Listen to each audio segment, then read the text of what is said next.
HSC 2026 batch কি অবস্থা সবার? তোমাদের আজকের ক্লাস পৌরনীতি ও সুশাসন দ্বিতীয় পত্র সপ্তম অধ্যায় ওয়ান শট এমসিকিউ আমরা শুরু করছি। কোন সালে বাংলাদেশে দুর্নীতি দমন কমিশন গঠিত হয়? কোন সালে? 21 নভেম্বর 2004। 2004 সালের 9 মে দুর্নীতি দমন কমিশন আইন 2004 কার্যকর হয় এবং এই আইনের অধীনে একই বছরের 21 নভেম্বর দুর্নীতি দমন ব্যুরো বিলুপ্ত করে স্বাধীন দুর্নীতি দমন কমিশন এসিসি গঠিত হয়। কোন কাজটি দুর্নীতির মধ্যে পড়ে? দুর্নীতির মধ্যে যেটা পড়ে সেটা হচ্ছে কি স্বজনপ্রীতি। নিজের পদ বা ক্ষমতার অপব্যবহার করে নিয়ম বহির্ভূতভাবে পরিচিত বা আত্মীয়দের সুবিধা প্রদান করাকে কি স্বজনপ্রীতি বলা হয়, যা প্রত্যক্ষ দুর্নীতির রূপ। এসিসি এর পূর্ণরূপ কি? এসিসি এর পূর্ণরূপ হচ্ছে কি অ্যান্টি করাপশন কমিশন।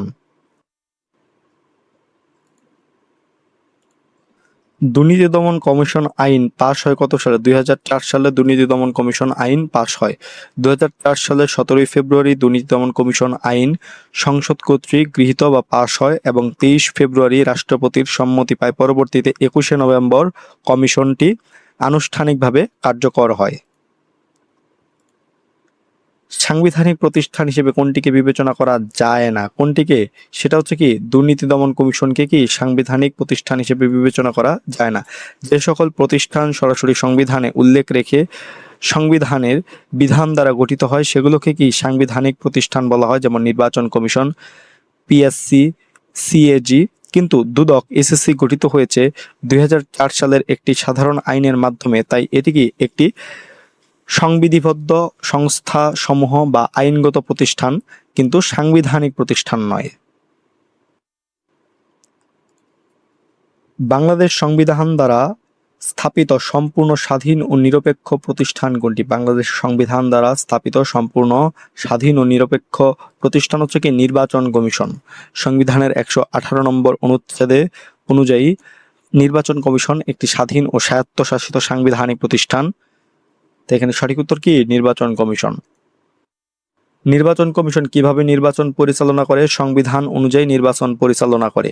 সংবিধানের 119 নম্বর অনুচ্ছেদে নির্বাচন কমিশনের দায়িত্ব ক্ষমতা স্পষ্টভাবে লিপিবদ্ধ রয়েছে। নির্বাচন কমিশন রাষ্ট্রপতির অধীনে বা কোনো ব্যক্তির নির্দেশে নয়, বরং সরাসরি সংবিধান নির্ধারিত বিধিবিধান মেনেই কি দায়িত্ব পালন করে। নির্বাচন কমিশনের গুরুত্বপূর্ণ সাংবিধানিক দায়িত্ব কোনটি? গুরুত্বপূর্ণ সাংবিধানিক দায়িত্ব হচ্ছে কি যে নিরপেক্ষ নির্বাচনের ব্যবস্থা করা।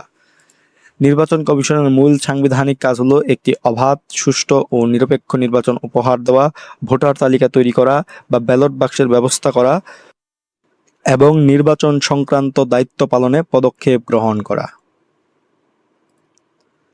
কে প্রধান নির্বাচন কমিশনার নিয়োগ করেন? প্রধান নির্বাচন কমিশনার নিয়োগ করেন কে? রাষ্ট্রপতি। সংবিধানের 118 এর 1 অনুচ্ছেদ অনুযায়ী রাষ্ট্রপতি প্রধান নির্বাচন কমিশনার এবং অন্যান্য নির্বাচন কমিশনারদের নিয়োগ প্রদান করেন। বাংলাদেশ নির্বাচন কমিশনের মেয়াদ কত বছর? কত বছর? 5 বছর।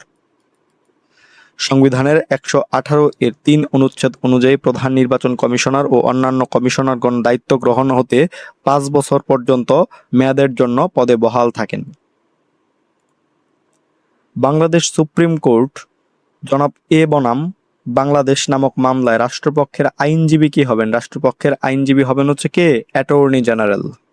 সংবিধানে বলা আছে যে অ্যাটর্নি জেনারেল হবেন রাষ্ট্রপক্ষের সর্বোচ্চ আইন কর্মকর্তা। যে কোনো মামলায় যেখানে বাংলাদেশ সরকার এক পক্ষ, সেখানে সরকারের প্রতিনিধি হিসেবে অ্যাটর্নি জেনারেল বা তার দপ্তর আইনি লড়াই পরিচালনা করে।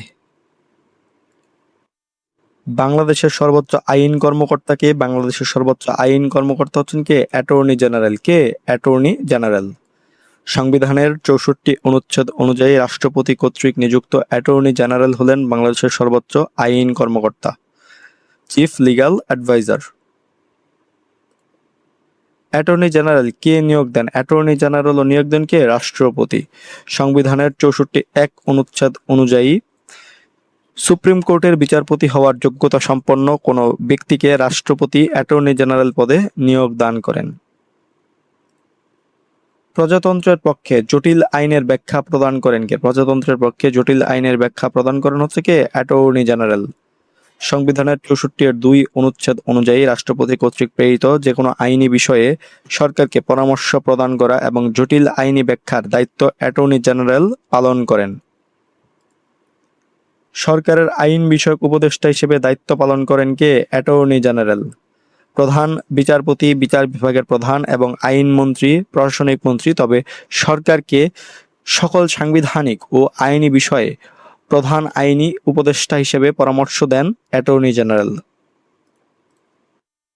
বাংলাদেশ সরকারি কর্ম কমিশনের সদস্যদের কে নিয়োগদান করেন? কে নিয়োগদান করেন? রাষ্ট্রপতি নিয়োগদান করেন।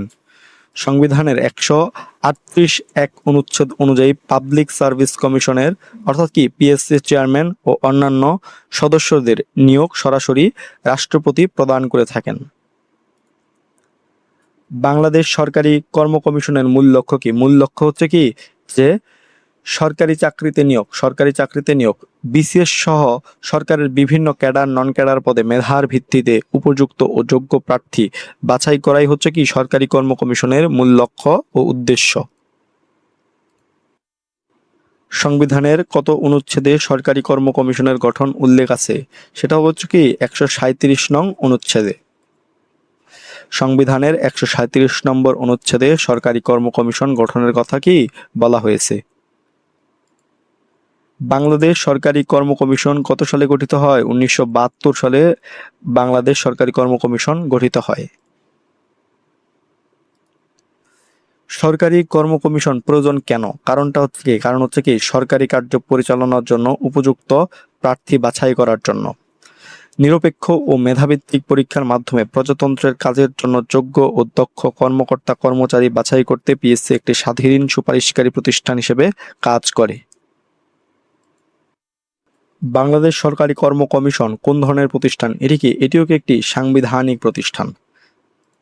সংবিধানের অনুচ্ছেদ 137 দ্বারা এই কমিশনটি সরাসরি প্রতিষ্ঠিত হয়েছে, তাই এটি কি একটি সাংবিধানিক প্রতিষ্ঠান। জাতীয় অর্থের অভিভাবককে? জাতীয় অর্থের অভিভাবক হচ্ছেন কে? মহা হিসাব নিরীক্ষক ও নিয়ন্ত্রক। সংক্ষেপে একে সিএজি বলা হয়। রাষ্ট্রীয় তহবিলের সব ধরনের হিসাব নিকাশ রক্ষা ও অডিট করার দায়িত্ব তার হওয়ায় তাকে জাতীয় অর্থের অভিভাবক বা প্রহরী বলা হয়। বাংলাদেশের মহা হিসাব নিরীক্ষক ও নিয়ন্ত্রকের দায়িত্ব কি? সরকারি হিসাব নিরীক্ষণ করা। সরকারি হিসাব কি? নিরীক্ষণ করা। মহা হিসাব নিরীক্ষক পদের মেয়াদকাল কত? যে ওই পদে দায়িত্ব গ্রহণের তারিখ থেকে 65 বছর পর্যন্ত অথবা 5 বছর যেটি আগে আসে। মহা হিসাব নিরীক্ষক তার দায়িত্ব গ্রহণের তারিখ থেকে 5 বছর পর্যন্ত অথবা তার বয়স 65 পূর্ণ হওয়া পর্যন্ত যেটি আগে ঘটে উক্ত পদে বহাল থাকবেন। তো এই ছিল পৌরনীতি ও সুশাসন দ্বিতীয় পত্র 7ম অধ্যায় ওয়ান শট এমসিকিউ ক্লাসটি। তোমাদের সকলের জন্য শুভকামনা রইল। ধন্যবাদ সকলকে।